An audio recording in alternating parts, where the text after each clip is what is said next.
Halo Mario Booster, selamat datang kembali di channel Mario Angelo. Di video kali ini kita akan bahas mengenai film A Quiet Place Day One yang merupakan franchise yang sangat gua suka banget untuk tema horror sci-fi yang menegangkan dan juga bikin jantung gak tenang pas nonton. Apakah emang sebagus itu? So Mario Booster, let's review this movie.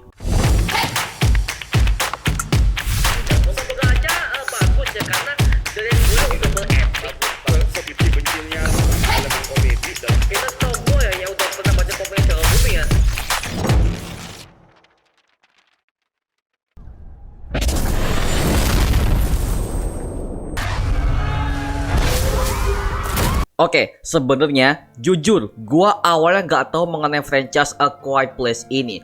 Tapi karena gua lihat dari promosi yang menarik, jadi gua tonton hasilnya. Dan ternyata memang hasilnya cukup mengejutkan dalam segi acting per aktornya dan juga cerita yang disampaikan sampai ke momen tegang yang gak kacangan sepanjang adegannya. Jadi film ini menceritakan tentang hari pertama invasi alien yang menyerang planet bumi, yang dimana mereka punya kepekaan terhadap suara dan kita sebagai manusia harus tetap diam kalau nggak mau mati dimangsa oleh mereka. Well, secara plot cukup oke sih ya. Tapi gue harus mengatakan di video ini, gue nggak tahu apa-apa soal franchise yang satu ini ya. Dan literally gue baru mengikuti A Quiet Place Day One ini karena ternyata gue baru tahu bahwa sudah ada dua film pendahulunya yang memang film itu disutradarai oleh John Krasinski. Nah, di film ini main karakternya itu adalah Sam yang diperankan oleh Lupita Nyong'o yang dimana aktingnya sungguh luar biasa. Jujur gue kagum banget sama dia karena dia bisa memperagakan semua rasa ketakutan akan teror yang diakibatkan oleh alien-alien di sekitarnya. Tanpa kamera itu menyorot ke arah aliennya, cukup dengan ekspresi Lupita aja kita udah tahu. Jadi personnya itu membuat kita yakin sebagai penonton betapa mengerikannya semua teror para alien yang terjadi di film ini. Gak perlu kok kita diberikan sebuah gambaran alien yang sangat gamblang, tapi cukup dengan adegan ekspresi per karakternya aja. Dan juga gue suka banget dengan karakter yang dimainkan oleh Lupita Nyong'o di film ini,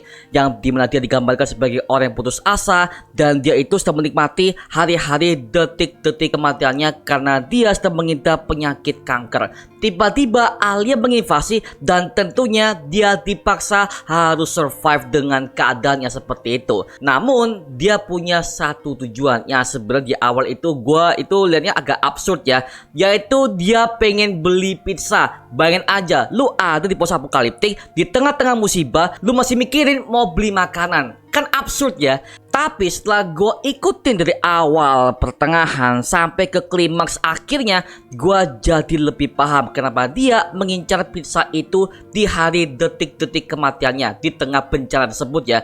Jadi sutradaranya berhasil membuat karakter ini yang which is dia punya keinginan sangat absurd ya di awal-awal ya, tapi di endingnya baru ditujukan kenapa dia sangat ingin pizza tersebut.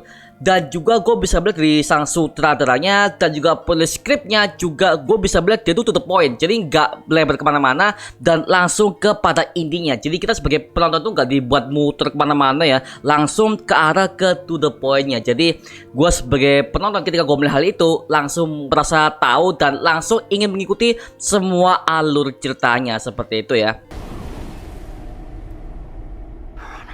Selain itu kita bisa melihat bagaimana nuansa kehancuran kotanya membuat gue ingat kepada film Cloverfield tahun 2008 dimana semua kotanya hancur dan banyak banget makhluk-makhluk infected yang menyerang ke sana kemari. Sampai itu memaksa government untuk mengisolasi kota tersebut dan membuat semua orang terjebak di tengah makhluk itu yang menginvasi kota-kota itu ya.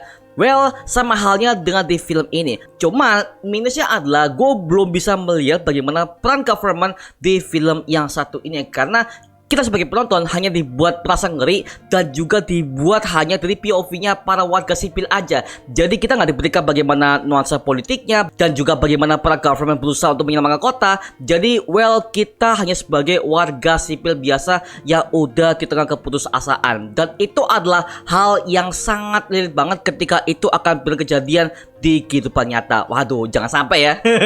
Selain itu, sepanjang film ini kita dibuat tegang dan juga diam karena memang sepanjang film ini minim dialog dan kebanyakan tense jump scare dan juga suasana yang diberikan sehingga jantung kita dibuat naik turun ya. Well, film ini gue bisa katakan film ini berhasil menyajikan hal tersebut ya. Makanya gue aja pas nonton dibuat perasaan gue tuh nggak nyaman dan mata gue selalu berusaha mau nutup pak. Seakan-akan gue ada di tengah kejadian yang ada di film itu. Artinya apa? Artinya sutradara berhasil membangun vibes-nya dan juga semua tense-nya itu dibuat lebih merasakan dan juga kita lebih relate apa yang dirasakan oleh karakter tersebut ya, seperti itu.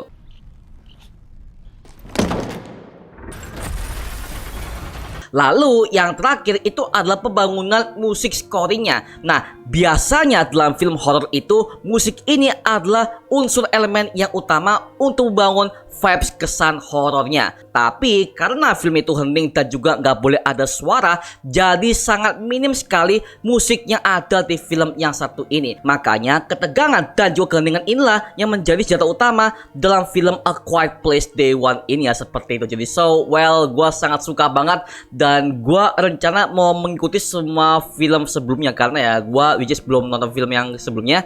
Jadi gue akan tonton franchise A Quiet Place ini sampai lengkapnya. Dan semoga aja di sequel nanti mungkin kita bisa melihat bagaimana asal-usul alien seperti apa, bagaimana mereka bisa menginvasi bumi, bagaimana sci-fi-nya. Well, gua pengen tahu bagaimana franchise ini akan dilanjutkan ke arah science fiction yang jauh lebih deep lagi ya, seperti itu ya. Oke, maka dari itu gua kasih skor untuk film A Quiet Place Day One ini sebesar 7/10. Oke. Nah, sekarang gua serahkan kepada kalian. Gimana tanggapan kalian mengenai film yang satu ini? Tulis aja di kolom komen di bawah. Dan juga gue pengen tahu bagaimana argumen kalian. Gue pengen tahu juga bagaimana review kalian. Well, tulis aja di kolom komen di bawah dan kita bisa diskusi bareng seperti biasanya, oke? Itu cuma mengenai video kali ini. Jangan lupa like, comment, dan subscribe untuk mendukung gue buat video mendidik dan menghibur kalian semua. Karena gue janji sebisa mungkin gue akan buat video seperti ini lagi untuk kalian semua. Dan jangan lupa untuk follow semua sosial media kita di Instagram, Twitter, TikTok, bahkan Spotify kita ya.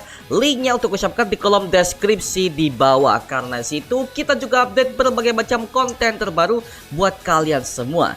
Dan kalau kalian ingin join bersama kita di grup komunitas, langsung aja join di grup WA kita namanya Mario Booster Official. Linknya untuk gue siapkan di kolom deskripsi di bawah. Dan juga terima kasih buat kalian yang telah bergabung ke membership community. Nama gue Mario Angelo dan sampai ketemu di video berikutnya. Adios semuanya. Wuhu.